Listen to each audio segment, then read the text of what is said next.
Vamos, mis amores, dale, mis amores. Vamos, mis amores, dale. Esa es la...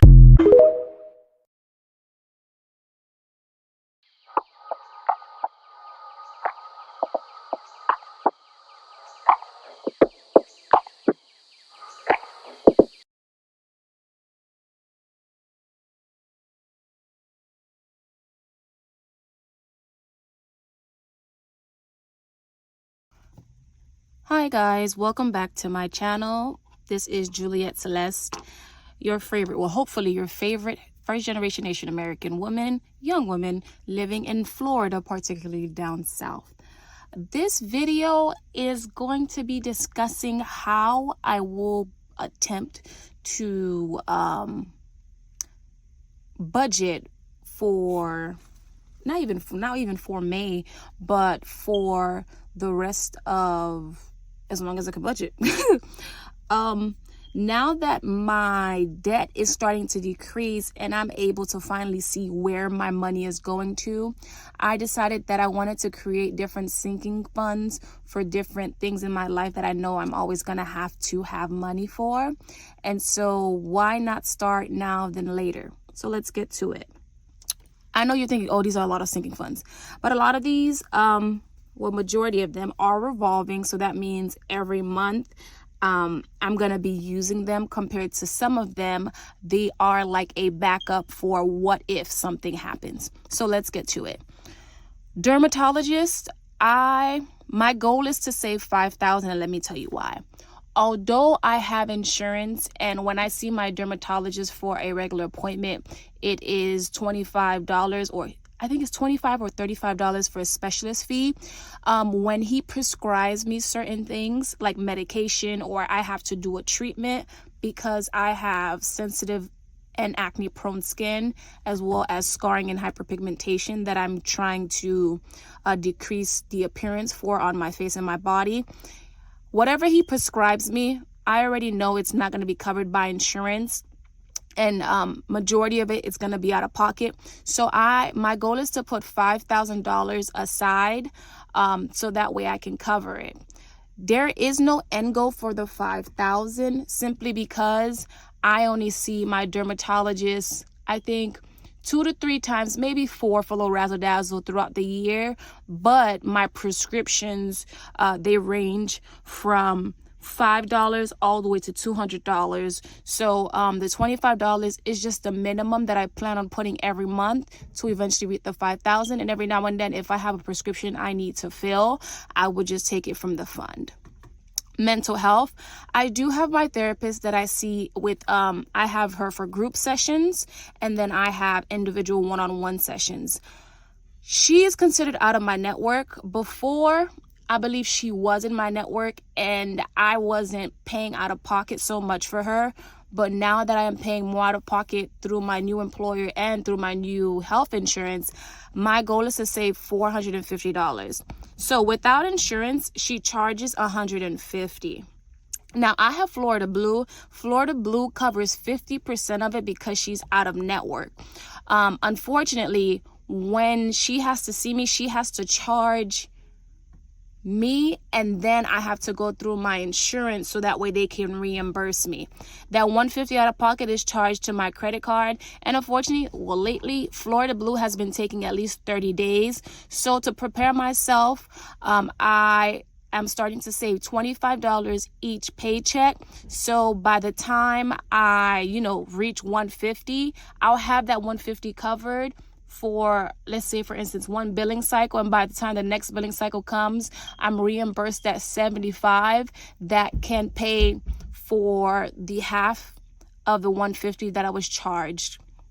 In other words, I'll give you an example. So that's my car insurance. So she'll charge me $150.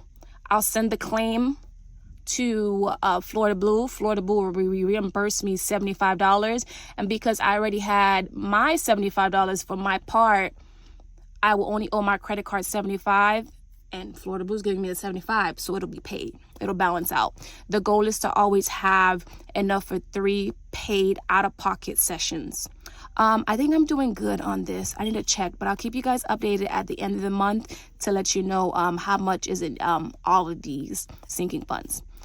Specialist fee. The goal is $250, so I want to have enough to see 10 specialists out of pocket.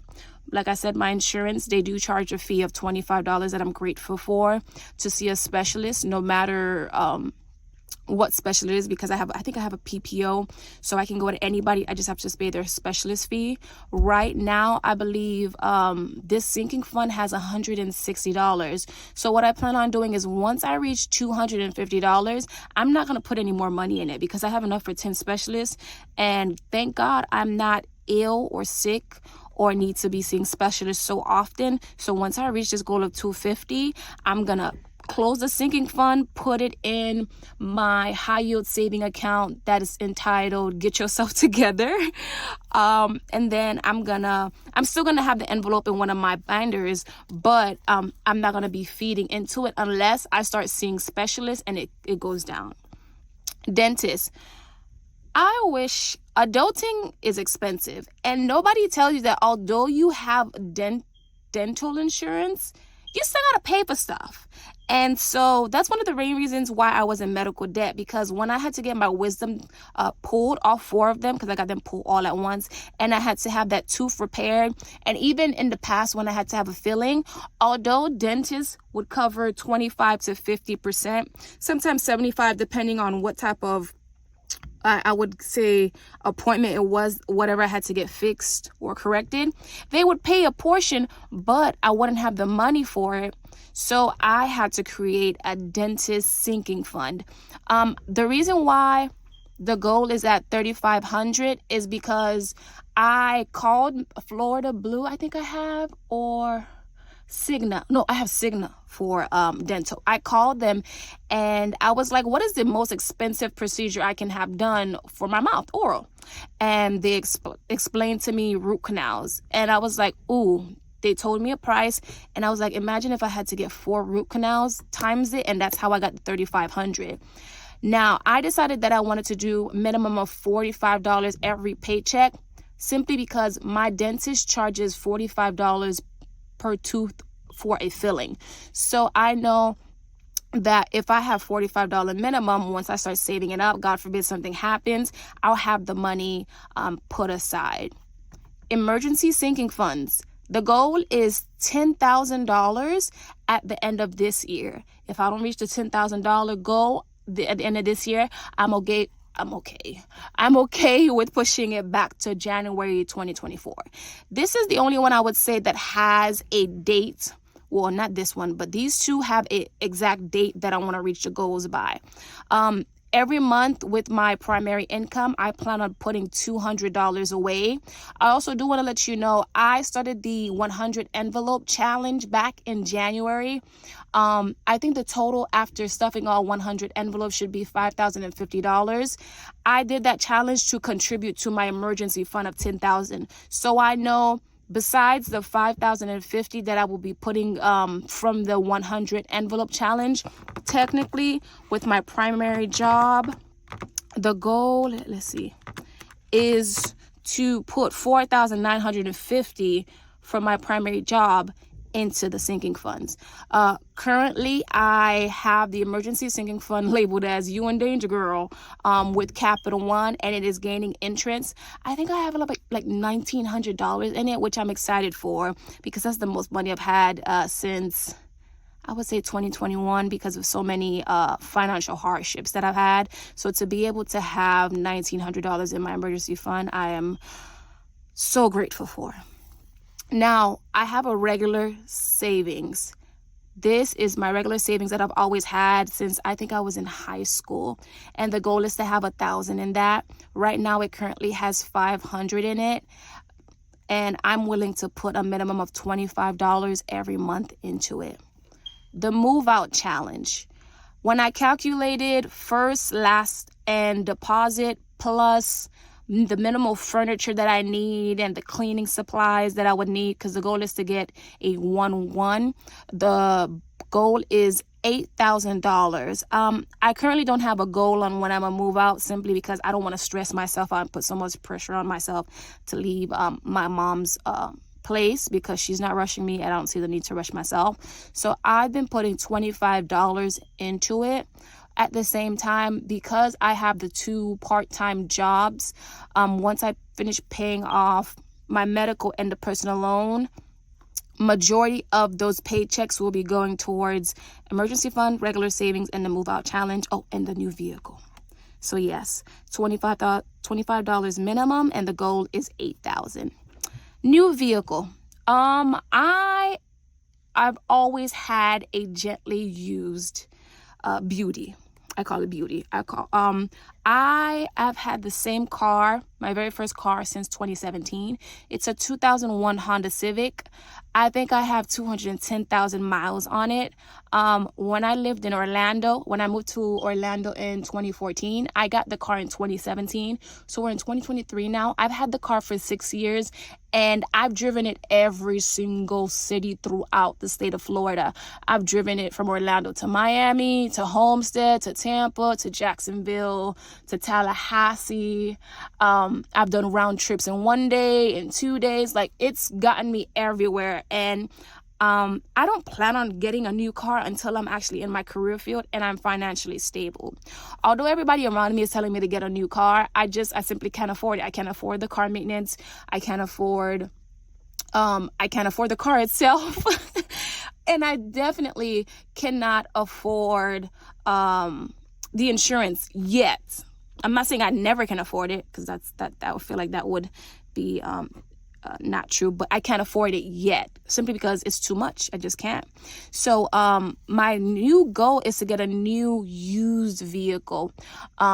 Blue, which is what I call her, she has been causing me a few problems these last 3 years, and unfortunately, Blue is worth about $300 on a good day. And because she wasn't in an accident in November of last year, and the passenger side on the left side, the door is caved in and the transmission failed, and it's been sitting there since November. So December, January, February, March, April. So it's been sitting there for 5 months. When she gets repaired and fixed, I'm going to give her to my sister, because my sister is a new driver and she needs a used car. My brother's going to fix it. He's a mechanic. He's a master tech for Honda. So he's going to fix Blue. And once he fixes it to her, I'm going to transfer ownership, title. Do I have a bill of sale? I have a title. I'm going to transfer title to her, and it's going to be hers. And I'm so excited for that, because she really needs a car. I feel like if I had the money, I would have not paid off, but I would have helped her get a new car. But in this market, it's just so expensive to even get a used car. So I'm just going to pass that car to her. The car has been sitting at our place since November, and I've been currently driving my dad's second car, which is a 1997 Honda CR-V. Can you tell we're a Honda family? As Caribbeans, we do not steer away from Honda or Toyota. Like, they're amazing. They last you so long. My dad's backup car / second car I've been driving, which is the 1997 Honda CR-V. I've been driving it since December because I needed the cars for my 2 part-time jobs. I like it. Will I see myself driving it long time? Yes and no. Simply because gas, he uses, I'm still trying to understand gas. Blue uses 89. He uses 91. And at the moment, I think gas is like $4.10 a gallon. And because of my budget, and although I don't drive the car frequently, it is taking a toll on my pockets, because I budget $45 a month for gas and for my primary job. And I feel like I'm babbling, sorry if this video long. And when I have extra money that I see that didn't go towards Ulta, ViStar, Care Credit, Medical, I try to put some money for gas. But lately, it's a guzzler. I think it's like 4 cylinders. I don't know that much about cars, but I know I can't afford it for long. So I'm gonna need a smaller car, and my budget for the new vehicle is $4,500. Because my dad fixes, he's also a technician for Honda. And he always has customers, like when they're changing out their cars, especially if it's an older model, they will actually give him a car for little to nothing. Like this CR-V, it was a customer that he fixed their car. He fixed that car for the last, I think, 15 plus years for them. And when they were retiring, they decided to go back to Bahamas, and they were like, do you want a car? And he was like, sure. And they gave him the title, the bill of sale, everything. And it was sitting at his house, and he was like, well, because your car broke down, do you want to use this? It has insurance, it's fully covered, etc., etc. Do you want to use it? I said, yeah. Do you want me to pay for you? Do you want to pay me, like, do you want me to pay you per month or anything? He said, no, because you're in a bind right now and you're trying to get yourself out of debt. Don't worry about it. But if you do want the car, what I'll have you do is I'll add you to the insurance, and then you just give me the money every 6 months, because he pays insurance every 6 months on all his cars. So let's go back. My goal is $4,500 for the new vehicle. And I will also say that Blue, when I lived in Orlando, I think I was paying like $565 or $580 for car insurance. When I moved back home, and unfortunately when my sister got in an accident with Blue, the car insurance doubled. Car insurance for me now is $1,200 to $1,400. So yeah, I feel like if I had a newer model car, it wouldn't be so expensive. So as of May 24th of 2023, I will be paying $196 and I think 13 or 14 cents. And I think that's crazy, because Blue, she's closer to age for an antique car. And I'm just baffled that I'm paying so much for a car. And mind you, this is not full coverage, it's PIP, because they're telling me I got multiple quotes. I have Geico. Geico was the cheapest one. Allstate, Progressive, State Farm, they were telling me $350, and that was just for PIP. And I was like, I don't know where this money coming from, but it's not going to be me. So I got PIP, and I have AAA through T-Mobile. Shout out to them for a year. And I think I'm going to save money for AAA to continue to get it once my expiration finishes through T-Mobile. So yeah, that's my goal. Sorry for the ramble, guys. On to the next one. Tag renewal. The goal is $250. Tag renewal, I try to do every 2 years. I don't like keep going back to the DMV every year because I feel like I committed a crime. I should not be at a DMV. They should not be able to see me too frequently. I feel like you should see my face once in a blue moon, which is once every 2 years. And that's to renew my tags. I don't know why I put $250. But I put $250 just in case. Oh, no, I do know why. That's for not only for my car that's going to have to renew in 2024, but I also put an extra on top of it for the new car. SunPass, I am a ground girly. I try not to take the highway that has toll too much, but the goal is $150, and it's actually for the new vehicle because, like I said, I don't take toll. I'd rather leave my house very, very early and get there on time than hurry up, rush through traffic on I-95 and pay for toll. I just don't have the energy. It's too much. I don't think it's necessary for me. The goal is $4,000 for vacay. I don't know if I mentioned, but in my previous videos, I think I'm going to Jamaica this upcoming year for a wedding. With everything calculated, I think it's supposed to cost me around $3,500. But this is going to be a revolving sinking fund because I want to be able to take small mini vacations throughout the U.S. and, of course, international. I feel like that's something that everybody needs to do, and it should be in everybody's budget, even if it's $5. And by vacay, I define vacay, I am not an excursion girl. When I say I'm going on vacation, I'm going to sleep. I'm going to visit the little local places, do little tours, maybe a little cruise, kayaking. I'm not a trip girl. If you say we're going on a trip, I imagine you want to go clubbing.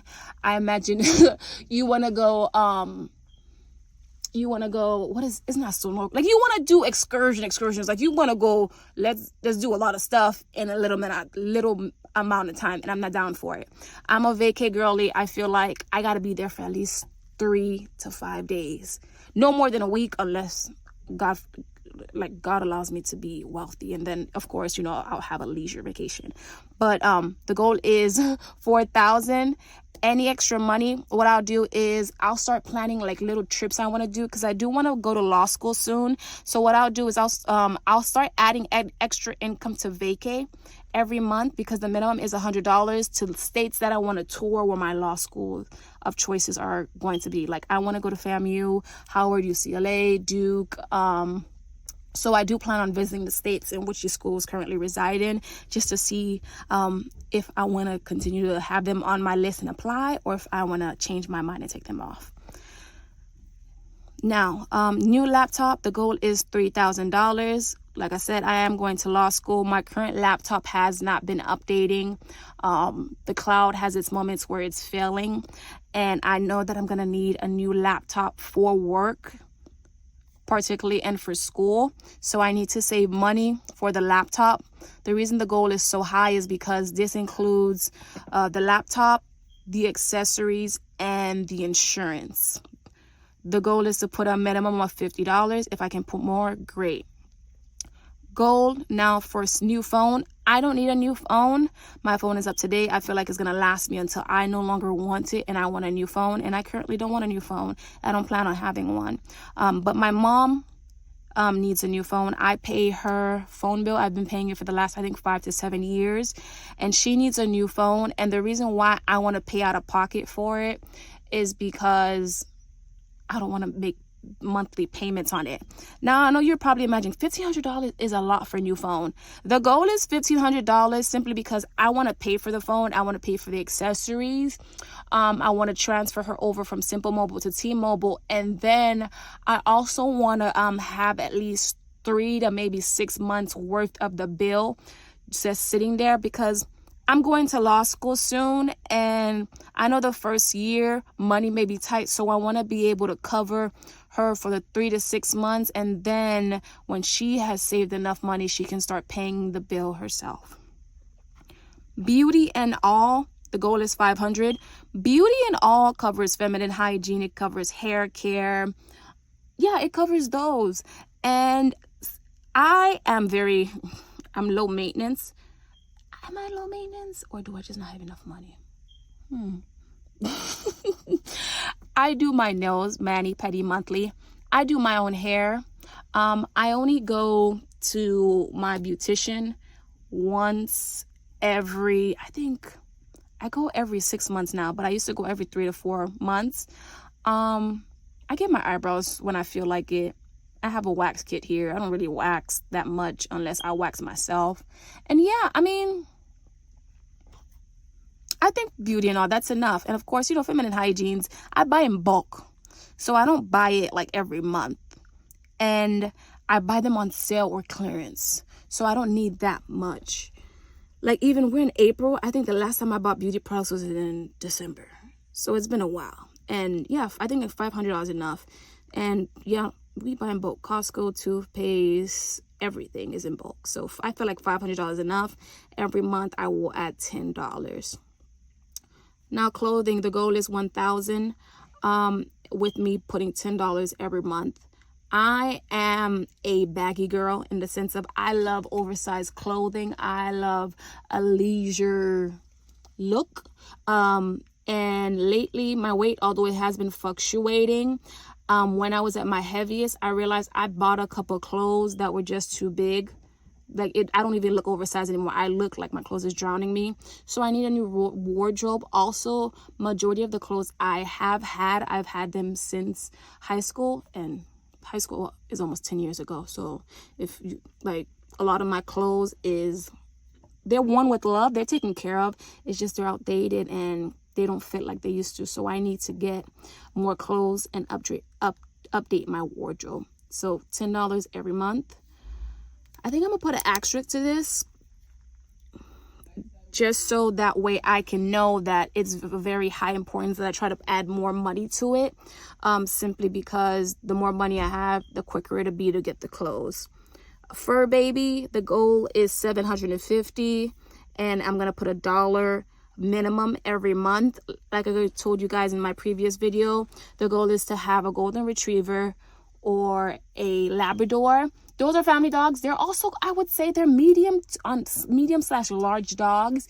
And I don't want to get the dog until I actually either live in a townhome or a home. So I don't plan on getting the dog until after law school.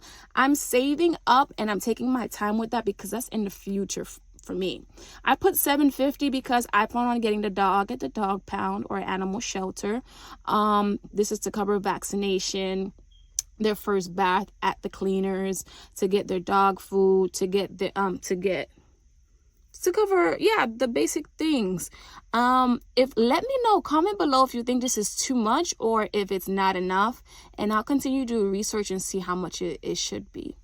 Or you can tell me, you can give me a suggestion, because it's been a while, but I haven't gotten a dog from the animal shelter in a while.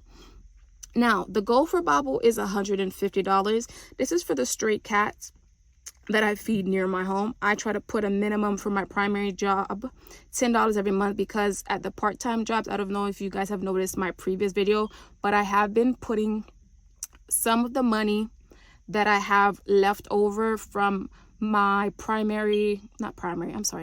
from my part-time jobs. I have been putting a budget aside for him.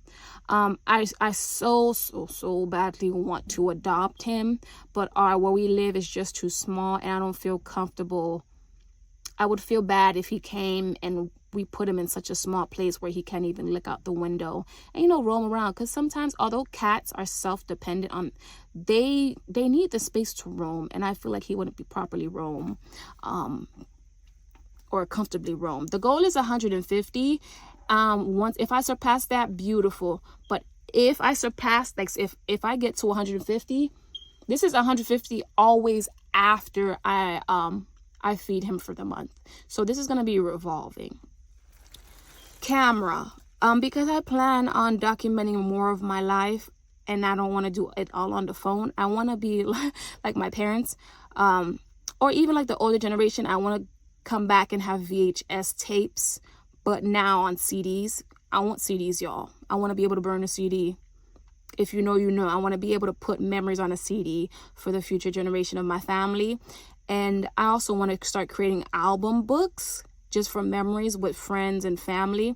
So I want to get an actual proper camera instead of my phone, because sometimes it's hard to transfer pictures from your phone. So the goal is $5,000 for the camera. And I want an up-to-date camera that I can also do videos on. It can hold a lot of memory, or I can put large memory sticks on it. I can travel with it. I can have it for years to come. And I want all of the proper accessories for it. If you think $5,000 is too much, let me know. Comment below, and if anything, send me like links of cameras that you think are affordable, as well as their accessories, and I'll correct this goal accordingly. Because I don't want the camera until I would say towards the end of my law school years.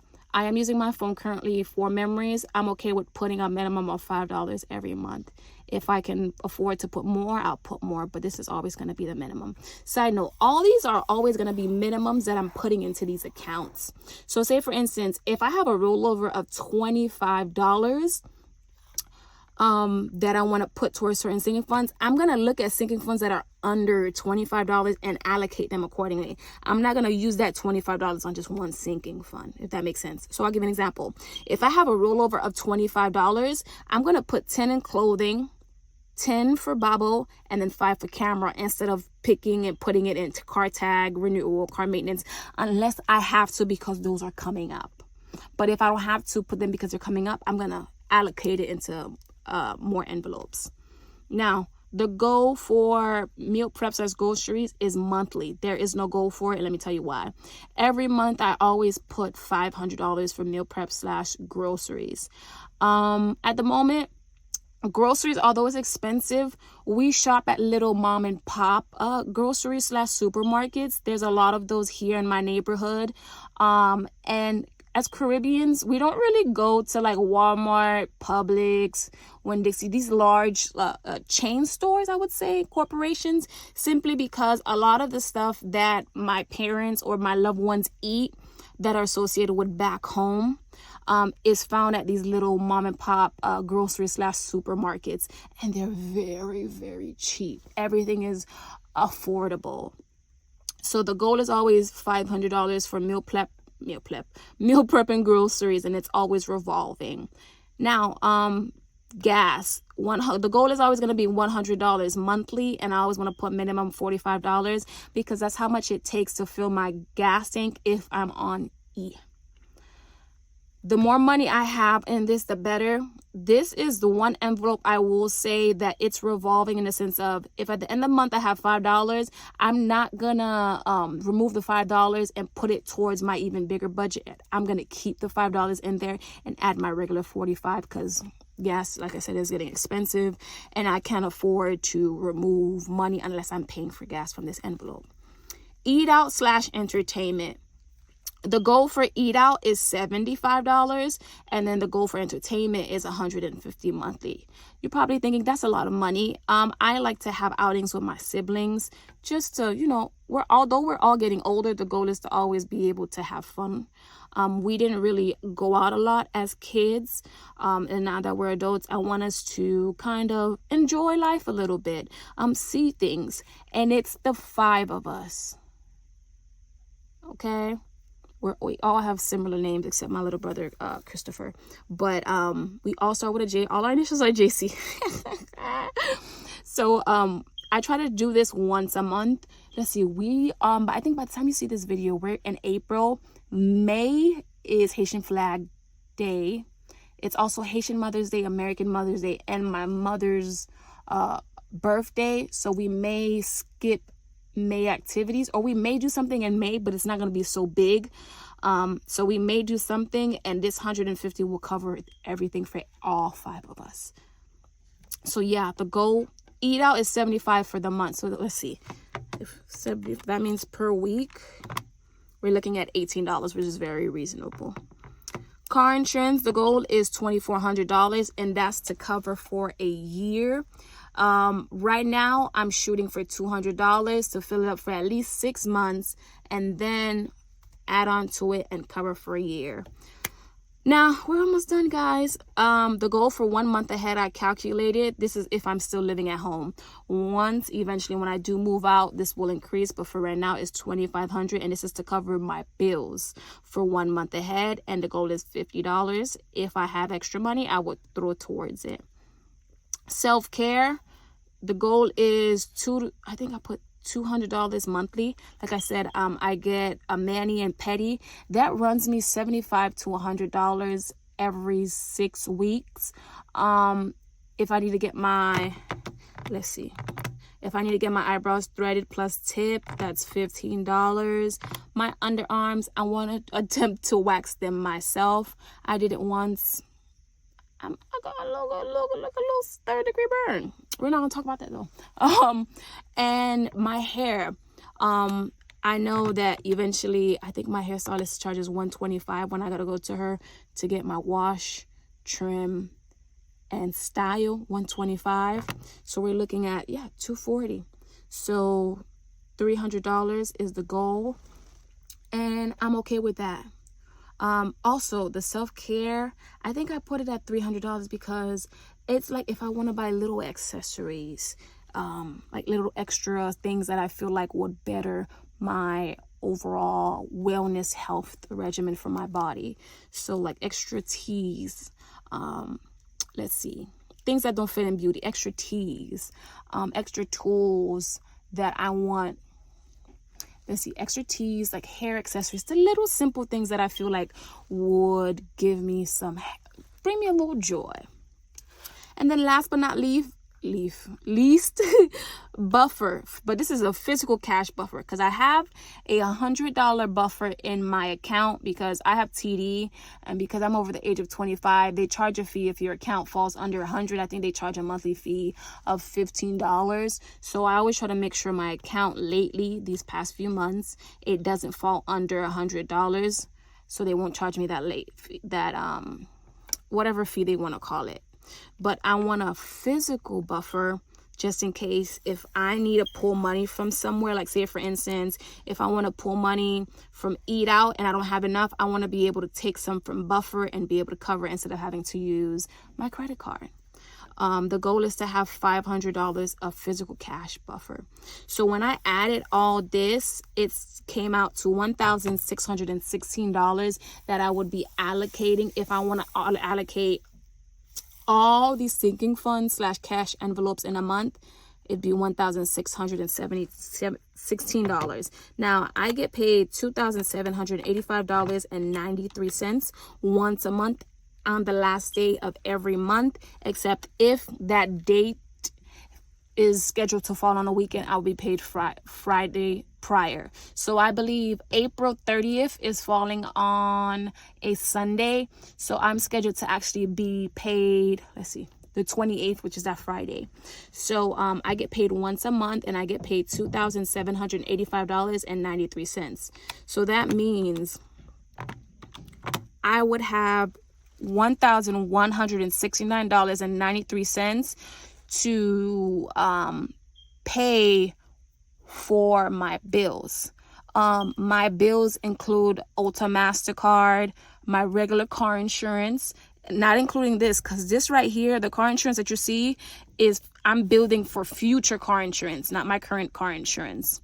And I pay that using my part-time jobs. So this $1,169.93, it includes Buffer, it includes car insurance, it includes my phone bill, any subscriptions that I have, and my Capital One. So yeah, I feel like this is a nice amount. Oh, and it includes utilities for the home that I help pay. So yeah, I'm excited. This is how I decided that I wanted to create and break down a budget for my primary income job. I'm planning to start implementing this with my April paycheck that I'll be receiving on the 28th, and I can't wait to show you guys how much money I will be stuffing in all the envelopes accordingly. Stay tuned for any future videos. I will say I greatly appreciate you guys for subscribing, commenting, and even sharing my videos. It doesn't go unnoticed. Welcome to my new subscribers. I greatly appreciate the interaction that I have with you guys, and it brings me little joy throughout the day to know that somebody liked my video. If you have any tips and or suggestions, you are more than welcome to comment down below, and I will greatly respond. I can't wait to see you guys in my next video. As always, if you know any extra side jobs, income, or whatever that could be less taxing on the mind, so mentally or physically, please comment down below, and I can't wait to see you guys in the next video. Peace.